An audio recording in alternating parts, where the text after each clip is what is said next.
I think we all accept that we live and work in this country, and especially if we do well, we've got to pay tax. But we expect tax rates to be fair. We also expect the tax system to be understandable. It is not. Our tax code gets more and more complex every year.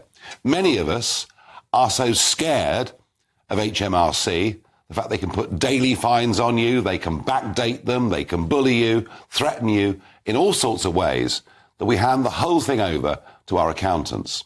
That effectively adds a few pence onto our overall tax rate. But there are many people who simply can't afford to pay accountants, and they're trying themselves to get to the bottom of tax demands that are being made, of how they should put their returns in, and the levels, the limits are constantly changing. And they try to ring HMRC, and we'll come to that in just a moment. Well, I'm joined by Callum McGoldrick, researcher at the TaxPayers Alliance. Callum, I remember when George Osborne was Chancellor, so we're going back a bit, that the tax code in this country had hit 15,000 pages. And we were told it was the most complex, most difficult tax system in the entire world. Where is it now? It's now at 23,000 pages. It's still the longest in the world by some distance. When we look at somewhere like Hong Kong, which has sort of a similar level of development, they make do with 300-page tax code. Yeah. Most other European countries have somewhere between 10 and 15,000. We're a massive outlier internationally. 23,000 pages, very, very complicated.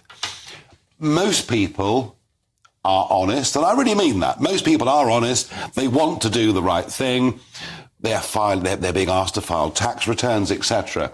And so they do the obvious thing, which is ring HMRC and ask for advice. Now, I know that ringing the gas company or the electricity company, I mean, all of it. We're living in digital Britain. You often don't understand what you're being asked. It is a nightmare. But it's even, I think HMRC are the worst of a lot now, aren't they? So, yeah, the new figure is it will take 800 years total time waiting on hold to get through to them. Come on, that can't be true. Well, for comparison, it means that, if that was all one person, it means Genghis Khan would have just got through to them this year. So they just don't answer the phone? No. So they receive roughly 75% of their calls are for people that have either suffered an error by HMRC or an error themselves. HMRC say you should go onto their website. Often people have tried that first and it just doesn't work. Their website has a 25% success rate with people on a survey of people agreeing with it.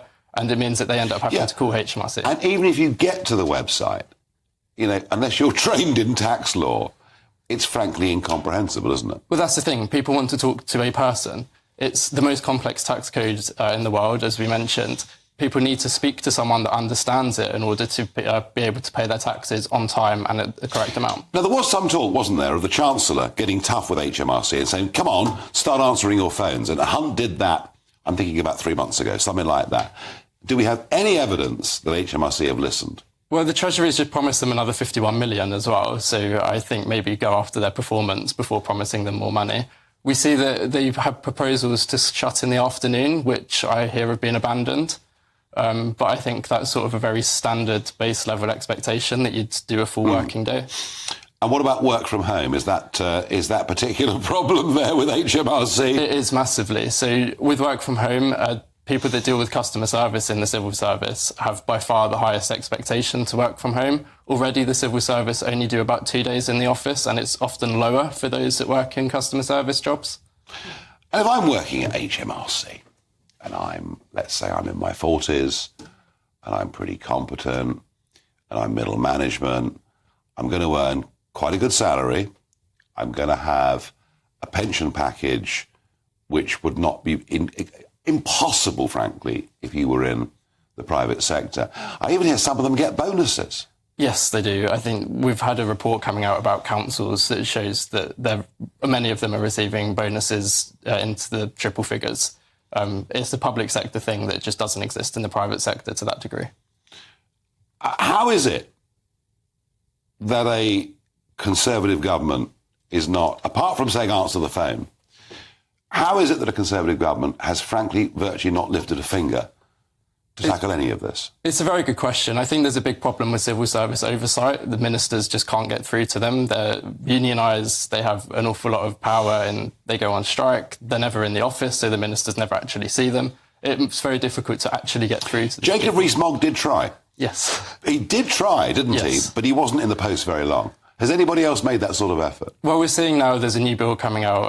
Esther McVeigh spoke about it, which will, for diversity roles, will give ministers more oversight in how the money is spent and on roles. I think that's something that should be rolled out beyond just diversity roles and into the actual running of the departments as well. I have to say, I think Callum McGoldrick, it's a very, very depressing picture. Thank you.